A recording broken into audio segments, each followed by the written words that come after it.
வணக்கம் பிரம்மசக்தி ஜோதிடம். இன்றைக்கி நம்ம பார்க்கக்கூடிய பதிவு என்ன, ஒரு ஜாதகத்தை எடுத்த உடனே நம்ம எப்படிலாம் பார்க்கணும், ஒரு ஜாதகத்தில் என்னெல்லாம் கவனிக்கணும் அப்படிங்கிற விஷயத்தை பற்றி இதில் நம்ம பார்க்கலாம். ஒரு ஜாதகத்தில் நம்ம முதல்ல கவனிக்க வேண்டியது லக்னம் மற்றும் லக்னாதிபதி. லக்னம் எப்படி இருக்குது, லக்னாதிபதி எப்படி இருக்கிறார் அப்படிங்கிறத பார்க்கணும். லக்னாதிபதி அப்படிங்கிறவர் ஆட்சி உச்சம் பெற்று நட்பு வீடுகளில், அதாவது திரிகோணாதிபதிகள் அப்படின்னு சொல்லக்கூடிய 1, 5, 9ஆம் வீடுகளில் இருக்கிறாரா, நட்பு நிலைக்கு கீழே போகாமல் இருக்கிறாரா அப்படிங்கிறத நம்ம பார்க்கணும்.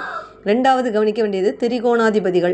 1, 5, 9ஆம் பாவாதிபதிகள் சொல்லக்கூடிய லக்னாதிபதி மற்றும் திரிகோணாதிபதி, பூர்வ புண்ணியாதிபதி, பாக்கியாதிபதினு சொல்லக்கூடிய 9ஆம் பாவாதிபதிகள் நல்லா வலுவாக இருக்காங்களான்னு பார்க்கணும்.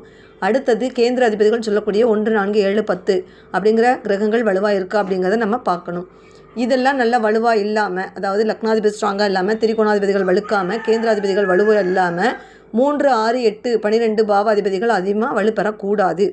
3 அப்படிங்கிறது அதிகமாக வலுப்பெறும் போது முயற்சி பண்ணுவாங்க. அதே 6ஆம் இடம் வலுப்பெறும் போது எதிரிகள் எப்போ பார்த்தாலும் இருந்துகிட்டே இருப்பாங்க அப்படிங்கிற பிரச்சனை தரக்கூடிய அமைப்பாக ஜாதகருக்கு மாறிடும். நன்றி, வணக்கம்.